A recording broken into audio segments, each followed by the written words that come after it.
चलिए स्टार्ट करते हैं क्लास को। आज फर्स्ट पार्ट में ही रखेंगे, हम सेकंड पार्ट पे नहीं जाएंगे। और ये दो डिजीज को डिस्कस करेंगे। थोड़ा कोल्ड का असर लग रहा है मुझे, नाक में मेरे थोड़ी सी इरिटेशन है। ठंड का एपिसोड भी काफी लंबा हो गया है यहाँ पे, हम पूरे नॉर्थ इंडिया में। चलिए खैर, एक पेन वाले जो प्रोटोकॉल हमने करे थे उसमें ट्राइजेमिनल नर्व का प्रोटोकॉल रह गया था, वो आज मेरे सामने है। पहले इसको कर लेते हैं, फिर पेल्विक इन्फ्लामेटरी डिजीज। कल फीमेल डिजीज का डिस्कस किया था हमने, उसी सीरीज में आगे एक डिजीज को डिस्कस करेंगे। हमारे सिर में जो नर्व होती हैं, मैंने पहले भी आपको बताया था, क्रेनियल जो नर्व है बहुत इंपॉर्टेंट फंक्शन सेंसेशन को ले जाने का करती है। उसमें से जो फिफ्थ, पांचवी मोस्ट इंपॉर्टेंट क्रेनियल नर्व्स है हमारी, वो है ट्राइजेमिनल नर्व। और जो समझिए पोन्स से स्टार्ट होती है। पोन्स मेडुला जो हमारे सेंट्रल नर्वस सिस्टम के पार्ट हैं, तो पोन्स जो होता है PONS वहाँ से स्टार्ट होती है। और ये रिस्पॉन्सिबल है सेंसरी सप्लाई के लिए, फेस के लिए खासकर। और और मोटर और सेंसरी दोनों, मेस्टिकेशन के लिए चबाने का जो पूरा प्रोसेस है उसके लिए समझो। जबड़े के लिए मोटर और सेंसरी दोनों के लिए, और फेस के लिए हमारे सेंसरी सप्लाई के लिए रिस्पॉन्सिबल है। और तीन ब्रांच में ये नर्व डिवाइड रहती है। पहली जो ब्रांच है वो ऑप्थेलमिक ब्रांच है ट्राइजेमिनल नर्व की, जो आईलिड्स और फोरहेड के लिए सेंसेशन को प्रोवाइड करती है। सेकंड जो ब्रांच है वो मैक्सिलरी ब्रांच है, जो लोअर आईलिड आईलिड के लोअर पार्ट में, चिक्स के एरिया में, नोस्ट्रिल, अपर लिप्स और अपर गम्स जो होते हैं हमारे इस पर्टिकुलर एरिया में ये सप्लाई प्रोवाइड करती है। मैंडिबुलर जो थर्ड जो ब्रांच है वो मैंडिबुलर ब्रांच है, जो लोअर लिप्स, लोअर गम्स, जा, ठीक है, और मसल्स ऑफ मेस्टिकेशन, यानी कि जो मेस्टिकेशन की मसल्स होती है उनको सप्लाई प्रोवाइड करती है। ये ट्राइजेमिनल नर्व का जो पूरा पाथ है। अब इसमें एक स्पेसिफिक कंडीशन देखने को मिलती है, और जिसको हम ट्राइजेमिनल न्यूरैल्जिया बोलते हैं। ट्राइजेमिनल नर्व का न्यूरैल्जिया या ट्राइजेमिनल नर्व में होने वाले पेन की हम बात करते हैं। फिर चाहे वो ओप्थेलमिक रीजन में देखने को मिले। ओप्थेलमिक रीजन में जब लोगों को ट्राइजेमिनल न्यूरैल्जिया रहता है तो कई बार वो मिमिक करता है हेडेक के जैसे या माइग्रेन के जैसे। मतलब ऐसा लगता है सिम्टोमेटिकली पेशेंट से बात करने से, या पेशेंट भी खुद समझता है कि एक्चुअली उसको हेडेक की समस्या है, और जो समस्या उसको माइग्रेन की है। लेकिन जब सेंसेशन का सिम्टम आपको मिलता है, जब आप पेशेंट से पूछते हैं उसको टिंगलिंग जैसा लगता है क्या, सेंसेशन कम या ज़्यादा लगती है, करंट जैसा लगने की सिचुएशन उसको महसूस देती है, तो समझिए कि ट्राइजेमिनल नर्व की प्रॉब्लम पेशेंट को है। कहीं माइलिन शीथ में कोई प्रॉब्लम है, सेंसेशन, कहीं सिग्नल मिलने में कोई समस्या है, ये सारी प्रॉब्लम हमें इसमें नज़र आती है। एक कंडीशन है जिसमें पेनफुल सेंसेशन रहता है चेहरे में जो है, और it is very similar to electric shock, electric shock के जैसे ये इसमें रहते हैं। और मोस्टली तो one side of the face, या क्योंकि जो हमारी क्रेनियल नर्व्स हैं वो पेयर्स में रहती हैं, तो ट्राइजेमिनल नर्व का भी पेयर है, मतलब जोड़ी में है, एक लेफ्ट साइड में और एक राइट साइड में। तो या तो फेस के लेफ्ट साइड में ये ट्राइजेमिनल न्यूरैल्जिया रहेगा, या फिर राइट साइड में रहेगा। ज़्यादातर ऐसा ही रहता है, कुछ केसेस में आपको दोनों साइड में देखने को मिल सकता है, लेकिन ज़्यादातर ऐसा नहीं होता है। मोस्टली ये यूनिलेटरल ही हमें देखने को मिलती है। ये कंडीशन जो है वो इफेक्ट करती है ट्राइजेमिनल नर्व को, जो सिग्नल कैरी कर रही है हमारे फेस से ब्रेन की तरफ। ये मैंने अभी आपको बताया, ये नर्व का इसका काम है। और शुरू में इसके अच्छा, ये अटैक जैसी पेनिक अटैक जैसी, पेनफुल अटैक जैसी सिचुएशन क्रिएट करती है, जो स्टार्टिंग में थोड़ी सी माइल्ड रहती है, उतनी सीवियर नहीं होती, और धीरे धीरे लेकिन ये प्रोग्रेसिव डिजीज है, और धीरे धीरे ये क्रोनिक कंडीशन की तरफ बढ़ती चली जाती है, और जैसे जैसे ये क्रोनिक रहती है फिर पेनफुल भी बहुत ज़्यादा हो जाती है। और इसमें ये भी जो विमेन्स हैं वो ज़्यादा प्रोन है इस बीमारी के, फीमेल्स में ये ज़्यादा देखने को मिलती है। उसका कारण मैंने बताया था, न्यूट्रिशन की कमी ही है, खासकर। अभी मैंने आपको पिछली क्लासेस में बताया न्यूट्रिएंट्स के बारे में। तो विटामिन बी कॉम्प्लेक्स में खासकर B3, B6 और B12 की जब कमी लगातार बनी रहती है तो नर्व्स की प्रॉब्लम देखने को मिलती है। मैंने बताया था माइलिन शीथ जो वीक हो जाती है, सेंसेशन लीक होने लगते हैं, या सेंसेशन का जो ट्रांसपोर्टेशन है वो बहुत अच्छे से नहीं हो पाता है, जो पल्सेस हैं, जो इम्पल्स हैं वो पूरे तरीके से नहीं आते हैं, या ओवर सेंसेशन जैसी चीज़ें देखने को मिलती है।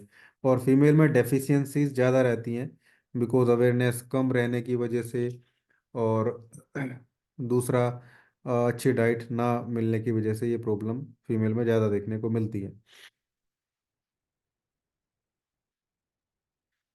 दूसरा, कई बार ब्लड वेसल्स का प्रेशर भी नर्व पे रहता है, अगर हम एक कारण के तरीके से भी इसको देख सकते हैं।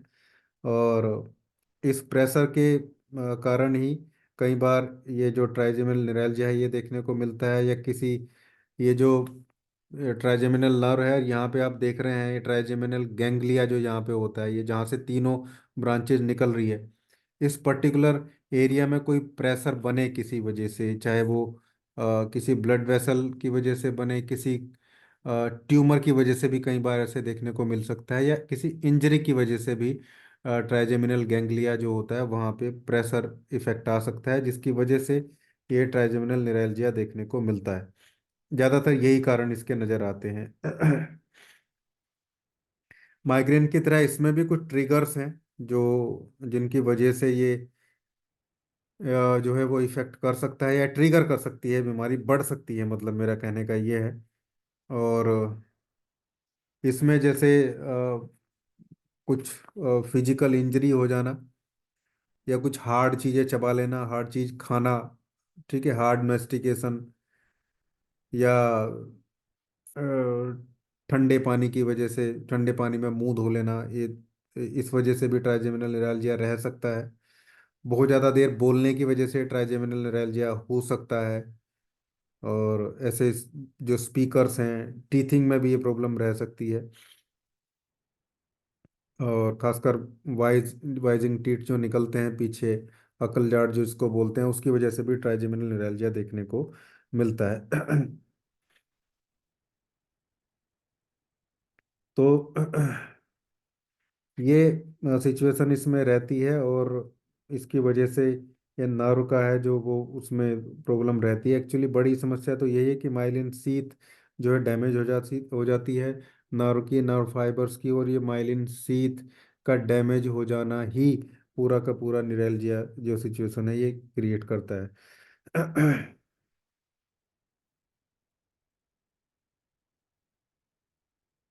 और सिम्टोमेटिकली चीज़ों की बात करें तो इसमें पेन रहता है, ज़्यादातर मैंने बताया इलेक्ट्रिक शॉक जैसा लगेगा, पेन रहेगा, कई बार बहुत एचिंग टाइप का पेन रह सकता है, पेशेंट लगातार अपने फेस को दबा के रखेगा, और सेंसेशन की समस्या रह सकती है, सुन्नपन रह सकता है फेस में, हालांकि फेशियल पैरालिसिस इससे बिल्कुल अलग है, ठीक है, वहाँ सेंसेशन पूरे तरीके से लॉस हो जाता है, मसल्स जो हैं वो डाउन हो जाती हैं। यहाँ वैसा नहीं होता, सेंसेशन टाइम बीइंग के लिए टिंगलिंग रहती है, झंझनाहट उसमें देखने को मिलती है, लेकिन विद पेन, पेन के साथ में, इसका मतलब सेंसेशन लॉस नहीं होता है, सेंसेशन कम होता है, या ओवर सेंसिटिव चीज़ें रह जाती है। ट्राइजेमिनल निरैल्जिया में ज़्यादातर ये चीज़ें हमें देखने को मिलती हैं। अब किस एरिया में पेन है उस एरिया के तरीके से ही हमें इसका ट्रीटमेंट भी देना होगा। उससे पहले हमें समझना होगा कि एक्चुअल में रेमेडी कौन सी हैं, जो मेडिसिन्स कौन सी हैं इलेक्ट्रोहोम्योपैथी में जो इस पूरे पर्टिकुलर चीज़ पे काम करेंगी। मैंने आपको जैसे समझाया कि सेंसरी और मोटर दोनों नर्व पे काम करना है। यानी कि S5 और S3 दोनों रेमेडी की हमें रिक्वायरमेंट पड़ेगी यहाँ पे। दोनों रेमेडी को यूज़ करते हुए हम यहाँ अपना जो ट्रीटमेंट है वो स्टार्ट करेंगे। इसके अलावा सभी टाइप की नर्व्स की, खासकर पूरे सभी टाइप की ट्राइजेमिनल नर्व्स पे दो रेमेडी काम करती हैं, फेब्रिफिगो 1 और वाइट इलेक्ट्रिसिटी WE। हालांकि रेड इलेक्ट्रिसिटी भी करती है, लेकिन रेड इलेक्ट्रिसिटी इसमें देने से कई बार थोड़ा पेन ज़्यादा होने का चांस रहता है। मतलब वहाँ अगर अच्छे से आप लोग उसको जज नहीं कर पाएंगे सिम्टोमेटिकली, और आरई की जरूरत नहीं है, आरई दे दिया तो दिक्कत हो सकती है। इसलिए WE का सिलेक्शन सबसे बेस्ट सिलेक्शन इसमें है। ये जो रेमेडीज हम यूज़ कर रहे हैं इसमें WE का जब आप सिलेक्शन करेंगे तो बेस्ट सिलेक्शन है। ये मैं ऊपर रख देता हूँ। ये मेन रेमेडी है ट्राइजेमिनल नर्व से रिलेटेड या ट्राइजेमिनल निरैल्जिया से रिलेटेड जो हमारे उसमें काम करती है। लेकिन ए ग्रुप में हम देखेंगे तो A3 रेमेडी है इसमें, जो पूरे इसको स्ट्रक्चर को मैनेज करती है, इसको काम करती है। एक्चुअली सर्कुलेशन का रोल तो इसमें नहीं है क्योंकि ब्लड सर्कुलेशन नहीं है, लेकिन नर्व्स के सर्कुलेशन पे और पेन के सेंसेशन को, खासकर जो नर्व से रिलेटेड है उसमें A1 A2 A3 में से A3 सबसे अच्छे तरीके से काम करती है। A1 भी करेगी, हालांकि हमें आर्निका मोंटाना जो प्लांट है उसका सिलेक्शन करना है, क्योंकि नर्व्स रिलेटेड पेन के लिए, ट्राइजेमिनल नर्व के लिए होम्योपैथी में भी सिंगल सिंगल सिम्टम पे, बिना सिम्टम के भी आर्निका मोंटाना को इस प्रॉब्लम के लिए यूज करते हैं। एक हाइपेरिकम है वहाँ पे रेमेडी, और एक आर्निका मोंटाना है। दो रेमेडी 100% वो सिलेक्ट करते ही हैं। क्लासिकल होम्योपैथी प्रैक्टिस करने वाला भी अगर हाइपेरिकम और आर्निका के बारे में जरूर सोचता है कि उनको इंटरमिटेंटली बीच में दे दिया जाए, क्योंकि फिलहाल क्लासिकल सिलेक्शन बहुत मुश्किल है। पेशेंट के सिम्टम बहुत ज़्यादा फोगी टाइप के होते हैं जो समझ में नहीं आते हैं।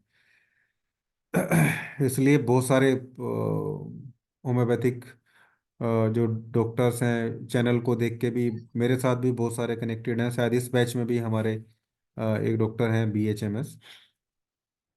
इससे पहले वाले बैच में भी थे, और उससे पहले वाले बैच में तो हमारे उसमें MBBS MD भी थे एक, छत्तीसगढ़ से। और रवि सर के थ्रू वो कनेक्ट हुए थे, उन्होंने पिछला जो एडवांस वाला बैच था इससे पहले वाला। और अभी उन्होंने मेरे से बुक भी मंगाई है, मैंने बताया था एक दिन आपको दोनों। और वो मेडिसिन भी, मतलब वो स्टार्ट भी करना चाह रहे हैं इसको। चलिए खैर, तो ये रेमेडीज का हम सिलेक्शन करेंगे। और एक चीज़ और हमें ध्यान रखनी है कि जब ये ट्राइजेमिनल निरैल्जिया की प्रॉब्लम ओप्थेलेमिक रीजन में रहती है, खासकर ओप्थेलेमिक मतलब आप समझिए कि जो आईज वाला सर्कुलेशन है, आंखों वाला।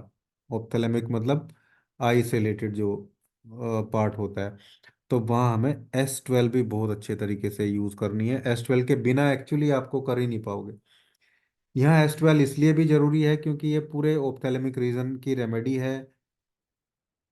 आंखों की प्रॉब्लम की वजह से, आंखों की समस्याओं की वजह से हेडेक माइग्रेन रहता है, तो भी आपको S12 पेशेंट को देना रहता है।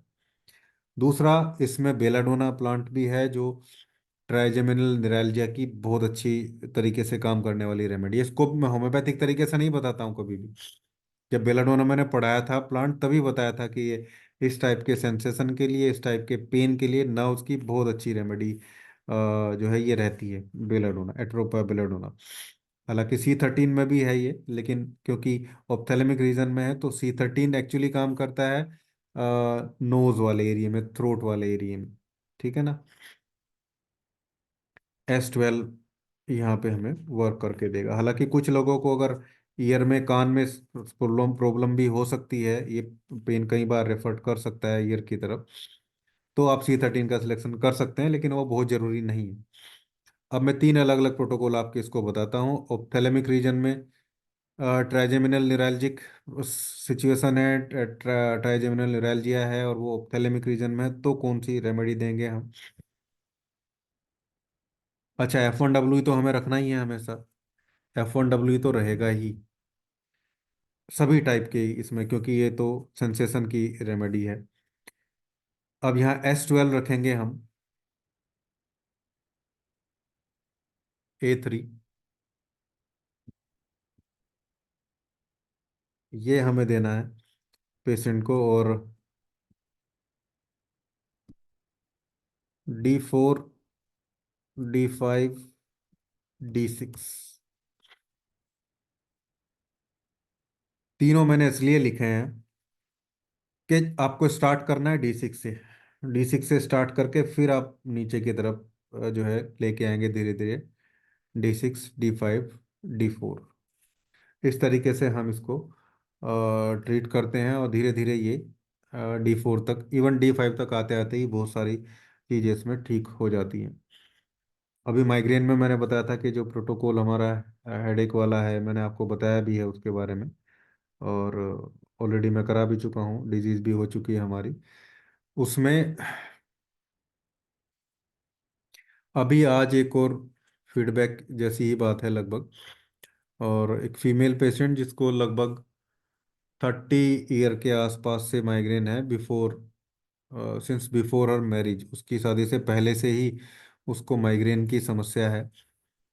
यहाँ अगर इसको होम्योपैथी में कोई ट्रीट करेगा तो वो पूछेगा कि माइग्रेन है लेफ्ट साइड में है या राइट में है, कैसे बढ़ता है, कैसे घटता है, आवाज़ से दिक्कत होती है, लाइट से दिक्कत होती है, या दोनों से होती है। जब ओरा आता है माइग्रेन का तो उसमें कैसे सिम्टम आते हैं, जब ये स्टार्ट हुआ था किस वजह से स्टार्ट हुआ था, कहीं प्यूबर्टी के एज में तो स्टार्ट नहीं हुआ था, मेंस्ट्रुअल साइकिल स्टार्ट हुई तब तो स्टार्ट नहीं हुआ था, कोई मेंटल आघात हुआ था, क्या हुआ था।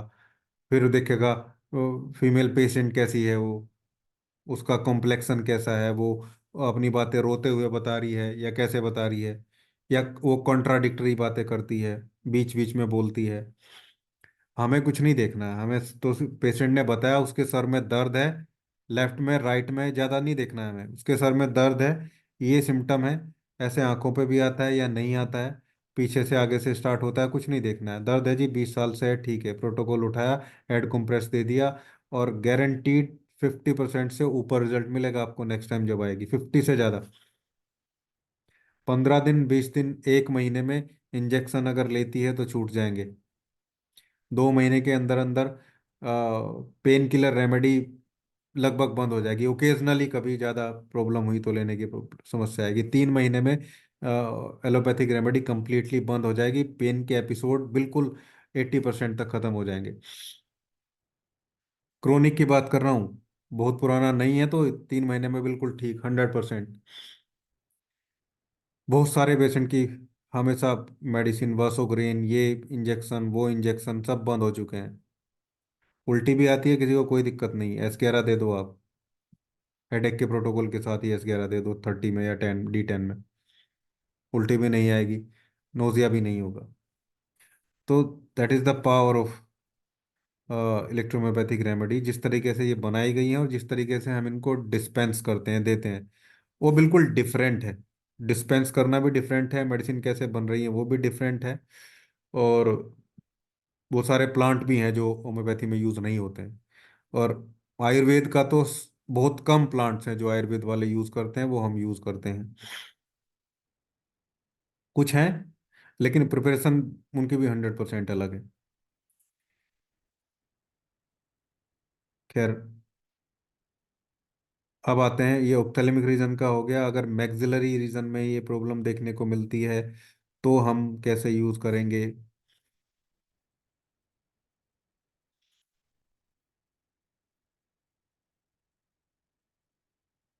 इसमें L2, F1 और WE, ये एक पूरा आपका प्रोटोकॉल है। इसको D6 में बनाना है, और इसमें S5 को ऐड कर देना है आपको। C3 भी रेमेडी है, काम करती है, मैं भूल गया था, C3 को ऐड करना है। इनको D3 से ऐड करेंगे आप 3 3 ड्रॉप्स।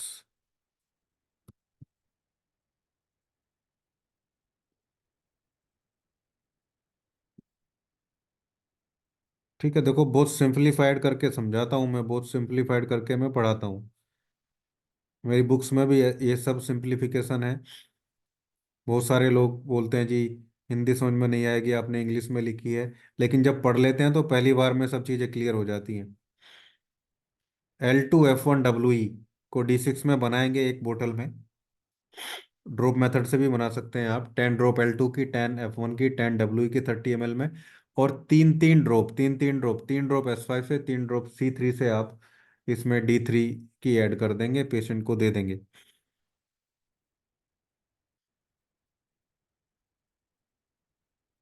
एक्सटर्नल भी बताऊंगा, एक्सटर्नल तो सब जगह एक ही आप यूज़ कर सकते हैं। अपना जो हेड कंप्रेस है वही आप सब जगह यूज़ कर लें। अब अगर मैंडिबुलर रीजन में प्रॉब्लम है, S5, L1A3, F1WE।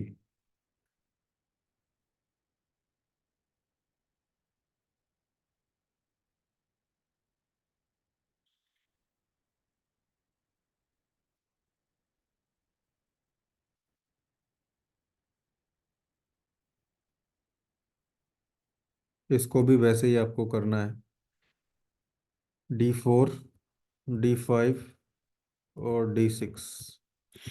D6 से स्टार्ट करके नीचे की तरफ आप लेके आएंगे। अब इस पूरे सिनेरियो में अगर पेशेंट को टिंगलिंग है, झंझनाहट जैसी चीजें लगती हैं, तो पेशेंट का ट्रीटमेंट F1 1000 से स्टार्ट करिए आप, ये ध्यान रखना।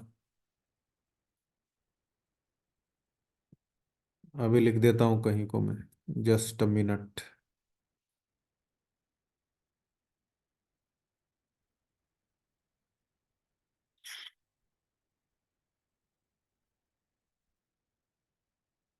F1 का 1000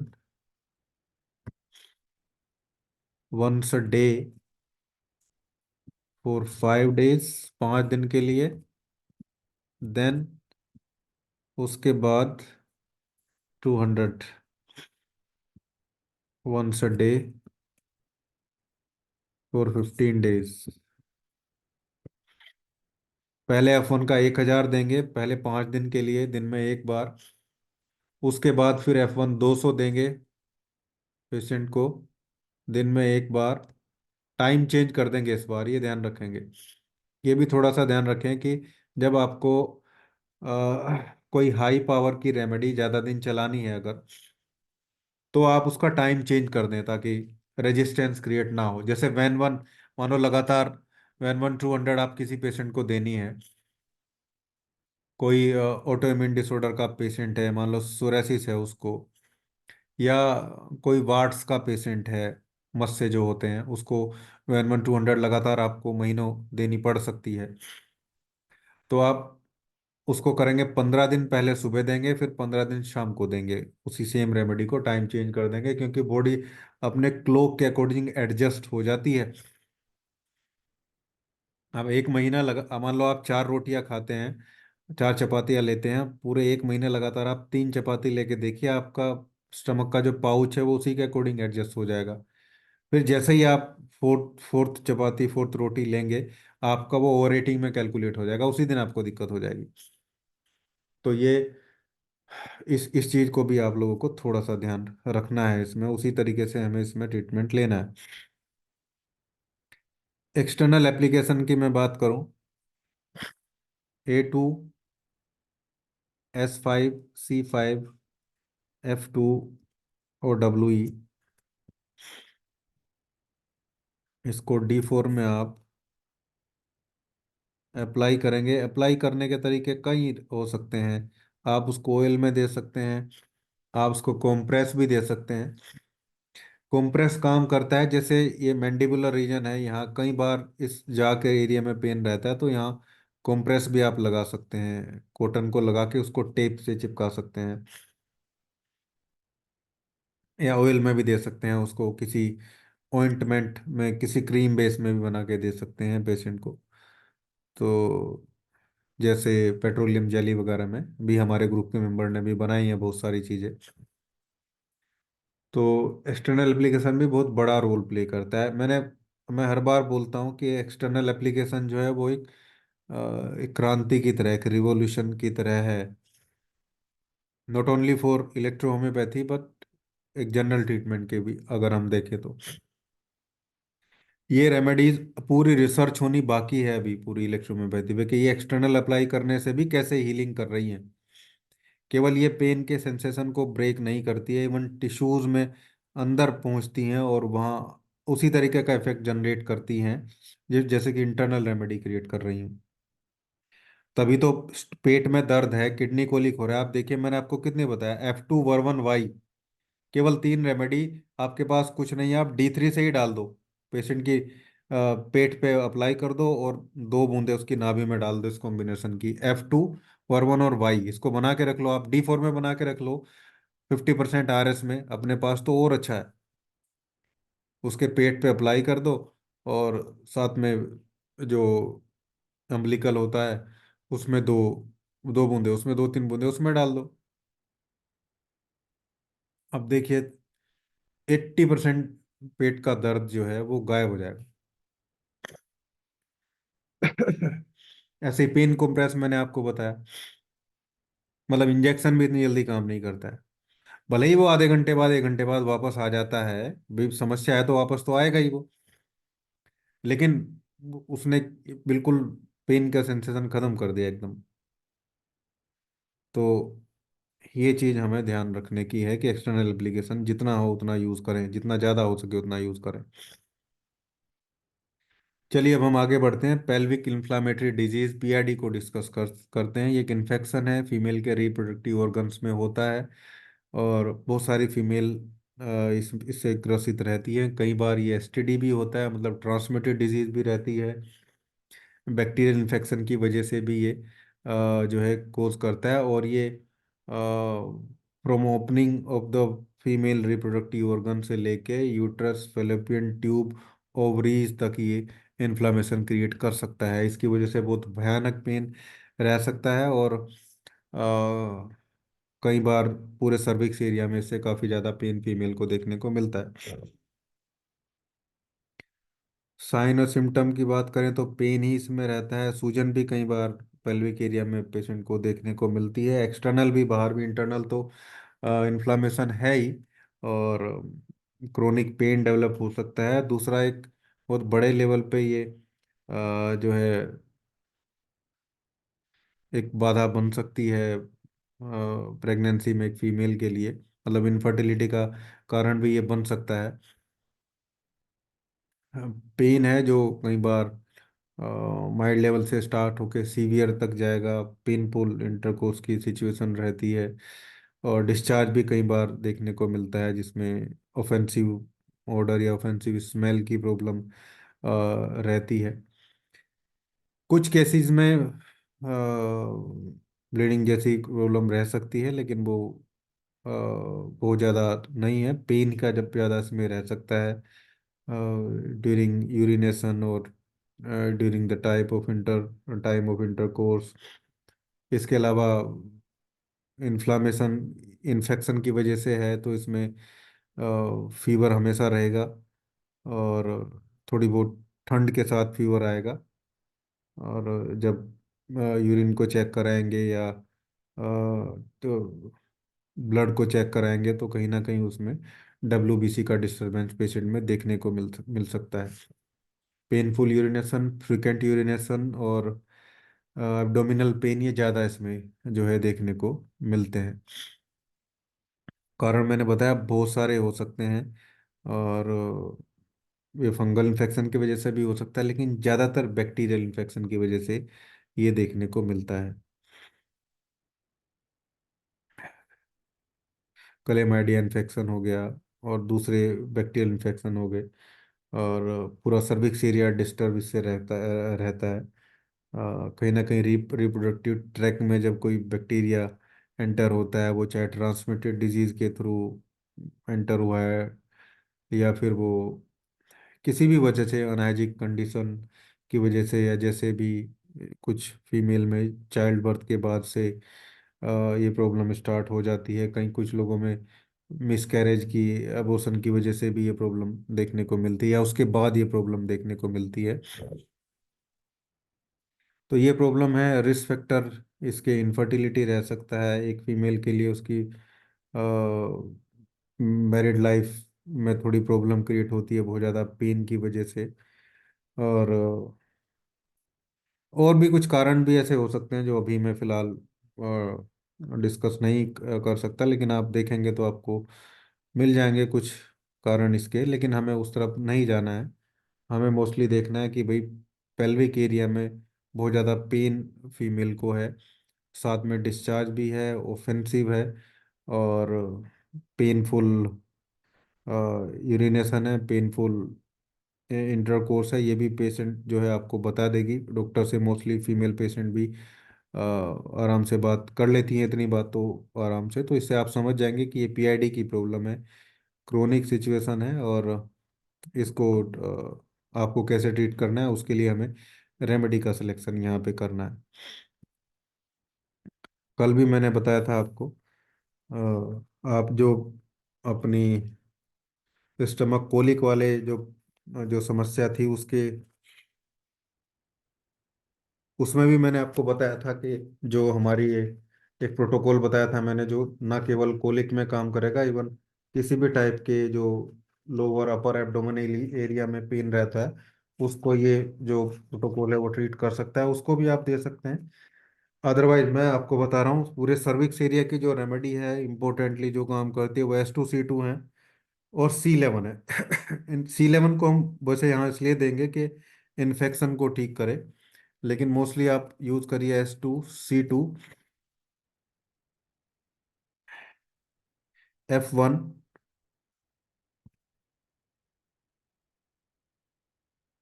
और WE, साथ में GB, ब्लू इलेक्ट्रिसिटी। इसको दीजिए पेशेंट को, और आपको देना है D6 में C11, WEN1, WER1 और G। ये इन्फेक्शन के लिए है, ये D6 में है। अच्छा, ये बार बार वापस बहुत आता है तो ट्रीटमेंट आपको ऐसे ही रखना है, D6 के बाद D5 पे आना है। D4 पे आने की जरूरत नहीं है, D5 से ही चीज़ें ठीक होने लगती हैं। जितना क्रोनिक होगा उतना टाइम ज़्यादा लगेगा, और उतना ही ज़्यादा ये रिवर्ट होता है, वापस आता है। मतलब आपने दवाई दी, पेशेंट बोलेगा जी 4 5 दिन तो बहुत ठीक रहा, लेकिन फिर ऐसे ही हो गया, ऐसा होगा। इसके कई कारण हैं। इसके कारण है पेशेंट को जो आप परहेज बताएंगे वो नहीं करेगा वो, और पेल्विक एरिया में प्रेशर डालेगा किसी भी कारण से, वो वापस उसको लगेगा 3 4 दिन के अब तो ठीक है, अब तो फिर वापस वैसे ही कर सकती है। तो वैसा नहीं करना है। अभी मीटिंग एंड हो जाएगी, 2 मिनट बाद में दोबारा कनेक्ट नहीं करेंगे। थोड़ी मेरी तबीयत खराब है, जुकाम मुझे हो गया आज, क्लिनिक से आते हुए बाइक पे आया था एक्चुअली मैं। तो कल फिर मैं आगे आपके जो क्वेश्चन है इनसे रिलेटेड वो भी ले लूंगा, और नई डिजीज भी डिस्कस कर लेंगे। फिलहाल पीआईडी की हम बात कर रहे हैं। इसमें S5, WER1, C2 और C5 दोनों लेने हैं, F2 और WE। इसको D4 में अप्लाई कराना है। इन्फ्लामेशन भी ठीक होगी, और पेन में भी रिलीफ प्रोवाइड करता है साथ के साथ ही। साथ में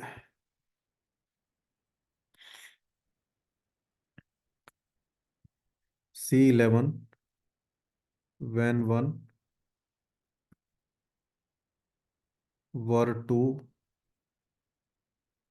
G and B, इसका वॉश भी कराना है।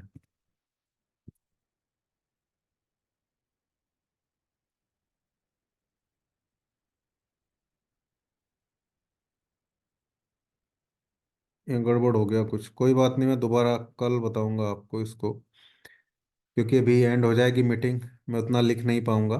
वैसे मैंने बताया भी है फॉर्मूला, कोई चाहे तो ग्रुप में शेयर कर देगा, अदरवाइज कल मैं आप लोगों को इसको दोबारा बता दूंगा। मीटिंग एंड होगी तो दोबारा कनेक्ट नहीं करेंगे, फिर बोल रहा हूँ एक बार। रिकॉर्डिंग आपको सुबह तक मिल जाएगी वापस, और इसकी दोबारा जो लोग रिकॉर्डिंग सुनते हैं उनके लिए, या जो लोग अभी देर से जुड़े हैं उनको भी, क्योंकि कुछ लोग 15-20